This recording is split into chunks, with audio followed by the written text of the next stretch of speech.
O relato que eu vou trazer para vocês hoje aqui é terrível.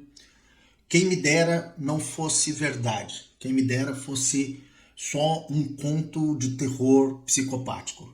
Mas é uma realidade, aconteceu de verdade. Agora na Páscoa, no domingo de Páscoa, uma senhora comprou ovos de Páscoa lindos, um embrulho lindo, e envenenou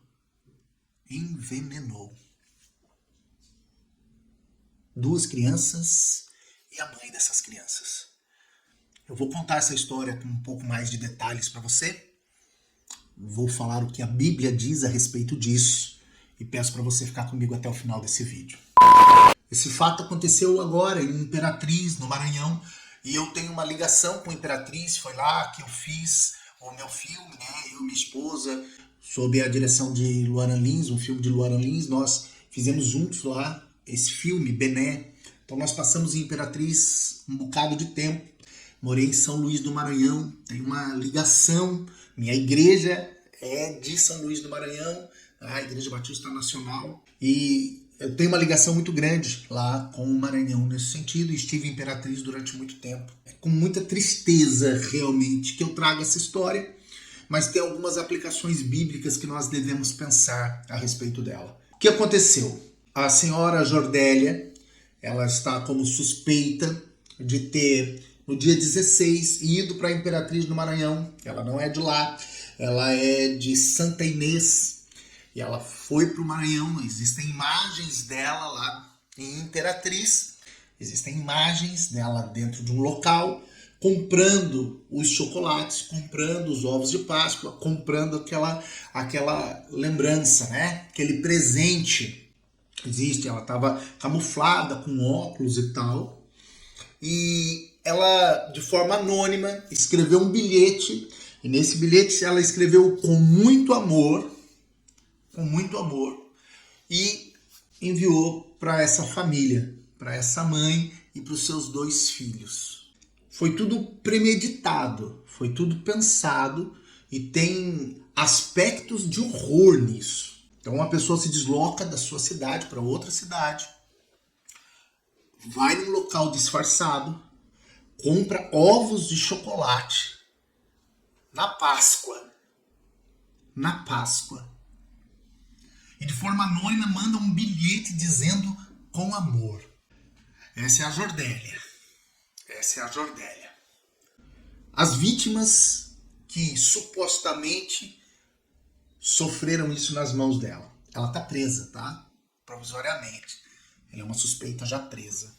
A primeira vítima foi o Luiz Fernando. Luiz Fernando tinha 7 anos. 7 anos de idade. Ele comeu chocolate. Ele estava comendo ovos de Páscoa. E não sabia que ali estava a morte. Ele veio a óbito no dia 17. A irmã dele, agora no dia 22, veio a óbito. A Evelyn Fernanda. A Evelyn Fernanda já tinha 13 anos. E também não aguentou. A mãe, a Miriam, ela foi entubada, pelo que me parece, e ela conseguiu sair da UTI, continua no hospital, mas já está nos últimos dias para ter alta. Já sabe da notícia do falecimento da filha. Já soube, já avisaram para ela do falecimento da filha também. Que tragédia, meus irmãos. Que tragédia. O motivo, alegadamente, a senhora que comprou os ovos, enviou os ovos com muito amor, é uma família dividida, ela é ex do atual, da Miriam. Uma história terrível, uma história que realmente deixa a gente chocado com a maldade humana, deixa a gente chocado com aquilo que é a loucura, a psicopatia, ao ponto, né, de psicopatia que a humanidade chega. E o que eu penso a respeito disso quando eu olho para as Escrituras? O que eu consigo enxergar quando eu olho para as Escrituras uma cena dessa? E a palavra que eu quero trazer para você é uma palavra de encorajamento, ainda que em cima dessa tragédia. E antes de eu entrar nessa palavra, eu queria dizer para Miriam, não sei se esse vídeo vai chegar a Miriam, a mãe, que perdeu 2 filhos. E eu queria dizer que o meu coração sofre com o seu nesse dia, nessa tarde. O meu coração sofre com o seu. Eu peço em nome do Senhor Jesus Cristo que o Espírito Santo de Deus, ele possa trazer paz ao teu coração, a paz que excede todo entendimento, uma paz que nós não podemos compreender, mas que ela se estabeleça no teu coração. Que a doce consolação do Espírito Santo esteja sobre a sua vida, Miriam, sobre a sua parentela, sobre os que te rodeiam, sobre os próximos de você. No nome santo de Cristo, eu oro para que você consiga superar a terrível dor e permanecer. Que Cristo possa consolar. Em nome de Jesus, essa é a minha oração por você, querida. E por que isso, gente? Por que tamanha maldade? Eu quero lembrar vocês sobre os 10 mandamentos, não é? E ali no meinho deles tem não matarás. E é interessante o conceito da lei moral que Deus estabelece, porque a lei, ela serve para evidenciar a nossa maldade. Ela serve para evidenciar o nosso pecado. A lei, ela tem uma função muito importante. Ela evidencia a queda do homem. Ela evidencia o buraco existencial do homem. Veja, há uma lei que diz não matarás. Jesus Cristo, em Mateus capítulo 5, 21, nós podemos ouvir as palavras de Jesus, ler as palavras de Jesus, que diz assim, o próprio Cristo falando, vocês ouviram o que foi dito aos antigos, não mate, e ainda, quem matar estará sujeito a julgamento. Tem uma ordem expressa, não mate, não faça. Não é para matar, mas o que é a cauterização do pecado na nossa mente? Olha o nível da maldade humana. Nós encontramos situações em que nós achamos que matar pode. Nós começamos a colocar na nossa mente e começamos a dar contextos culturais para encontrar possibilidades de driblar a lei e fazer com que isso possa ser natural. E isso vai corrompendo cada vez mais o ser humano. Eu vou te explicar o que eu quero dizer com isso.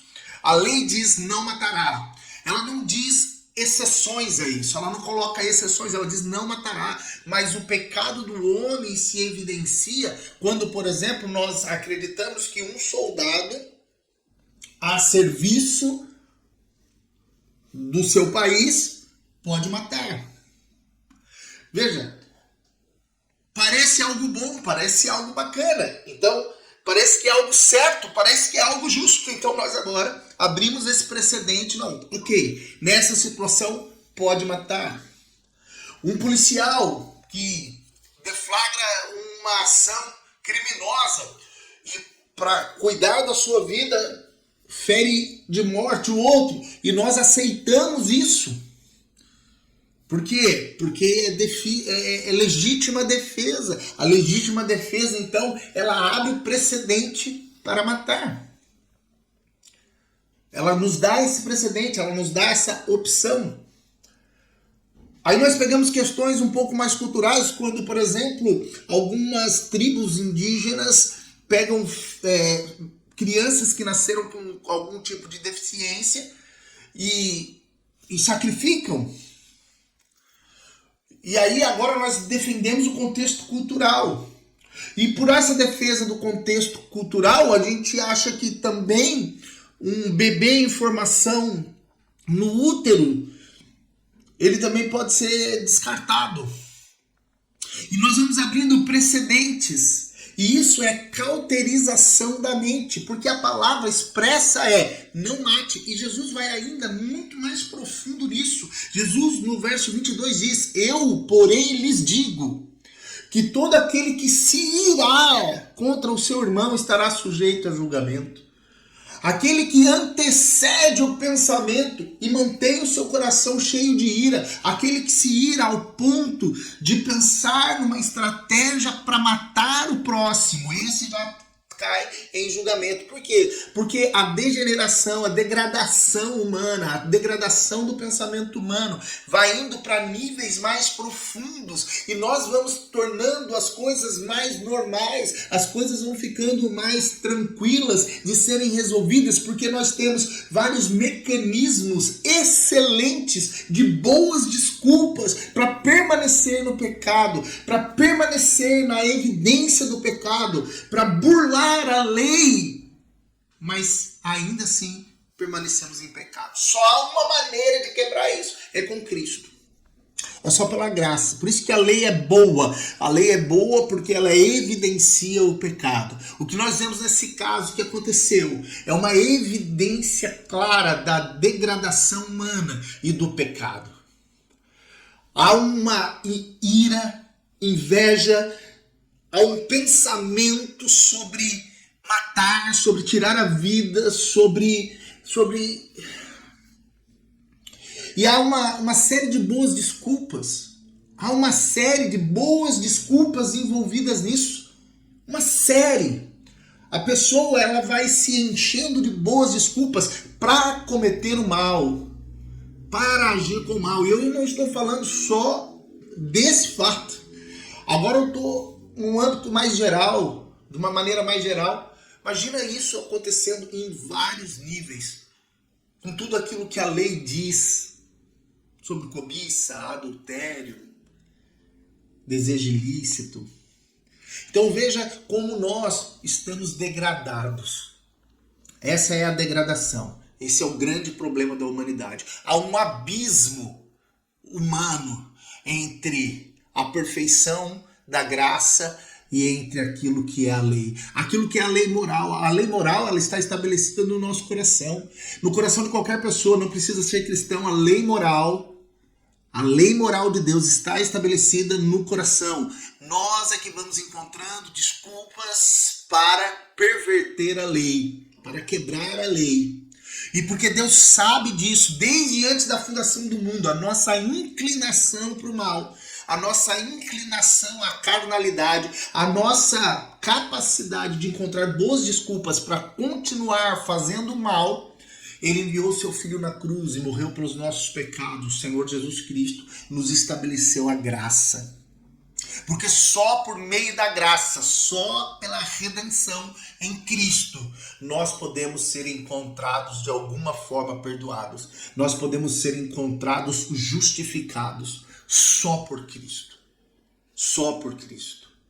Então, meus queridos, que nós possamos refletir sobre essa palavra, que você possa sinceramente refletir sobre isso e que você possa perceber que os dias são maus, o amor está se esfriando, as calamidades estão acontecendo, mas mais do que um sentimento de ódio, vingança, rancor, nós devemos estar atentos àquilo que é a realidade do pecado que habita no ser humano e da necessidade da graça de Deus.